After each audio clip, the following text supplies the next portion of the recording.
Hey everyone, David here with your weekly Mouthful of David video. So, starting off with the update for our podcast as usual. We were going to have our next episode be about the Battle of Dien Bien Phu, but we hit some complications this last weekend and we weren't able to do like a full recording session like we had hoped.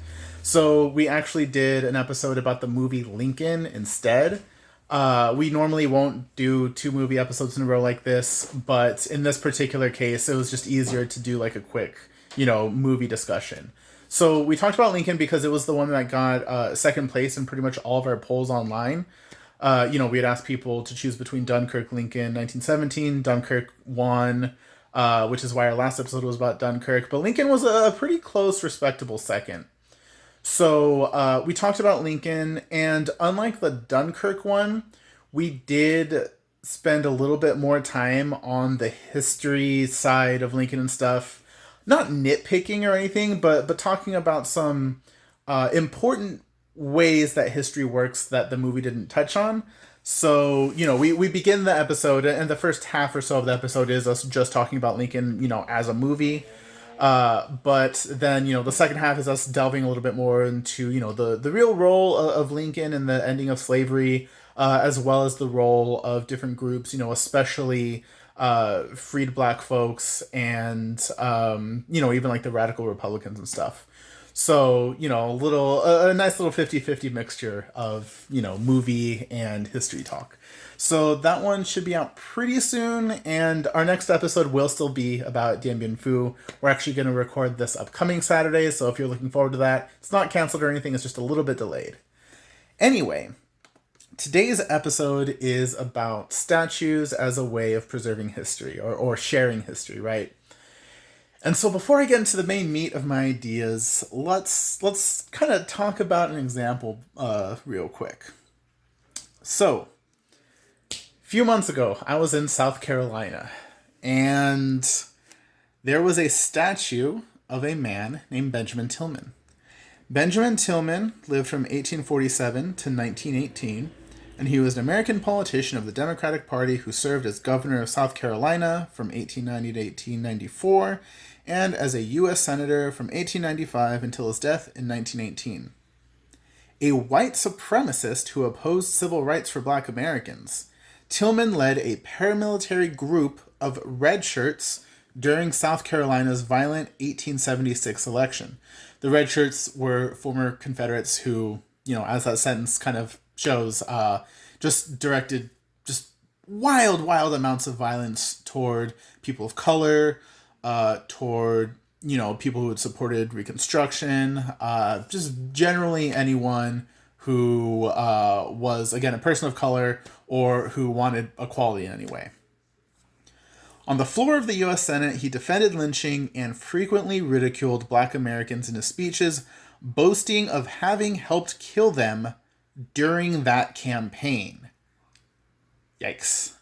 So, South Carolina, Capitol building in Columbus.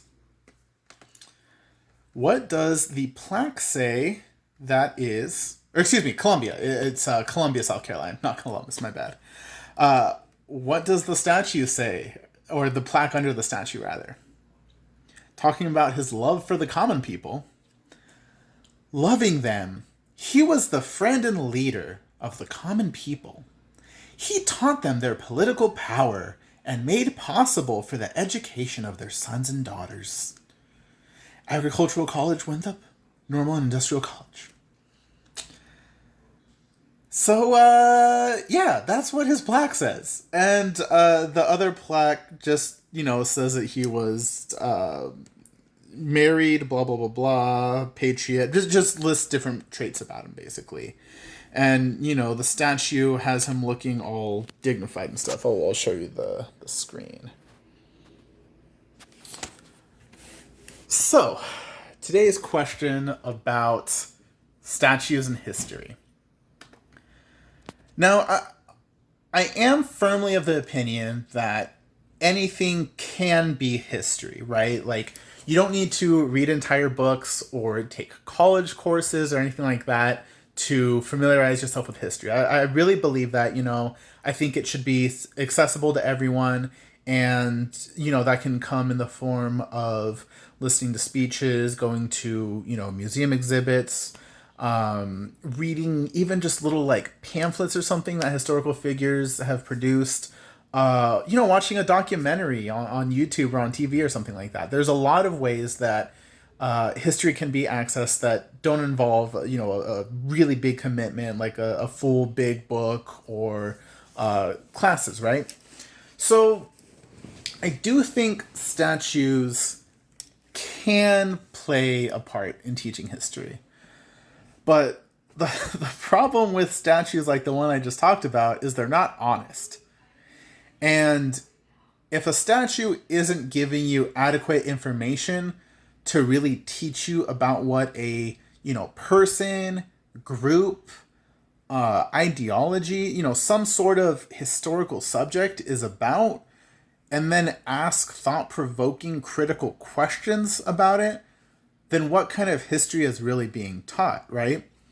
Or maybe communicated is a better word, because, you're not getting taught something by a statue per se. But the point is, oftentimes, say when there are statues that are made into like museum exhibits, they'll have a lot of information about the subject of that statue, and it'll be part of a greater exhibit that is teaching you about something, but also asking questions about it. And, learning information and then asking questions with that information that you now have is a big part of learning to think historically, learning to think critically like a historian. And so the problem with a lot of these statues is that they're just not doing that. They're only glorifying figures that often don't need to be glorified. Again, Tillman led violent vigilante mobs against freed people of color. And before that, he was fighting in the Confederacy to preserve slavery. If you don't believe the Civil War was about slavery, literally look at the founding documents of the Confederate States. Like, read them. Just read them, and you will see that they explicitly mention slavery. So if you're like baby-brained enough to like think the Civil War was not about slavery, like go go like drink juice and eat graham crackers. I don't care. The adults are talking. So anyways, that out of the way. The main point that I want to get across is, I don't think statues are innately something that cannot, communicate history to people and have people thinking critically and thoughtfully about history. I don't think that, even though, sometimes, honestly, I can make a shorthanded comment that makes it sound like that's what I'm thinking. Who knew? Social media, not always the best at communicating nuanced thoughts, but I mean, I should also take responsibility too. I could be a little bit more careful in how I word things, but ultimately, I think it's not whether or not statues are historically informative, but what it takes to make them historically informative. And these Confederate statues, which, by the way, were often put up either at the beginning of the 1900s during Jim Crow, during the codification of segregation laws, or after World War II, when the embers of the civil rights movement were, beginning to glow. Either way, these statues were very clearly put up as a signal to people of color to try to keep them in their place. And when I say people of color, I mean, especially black folks.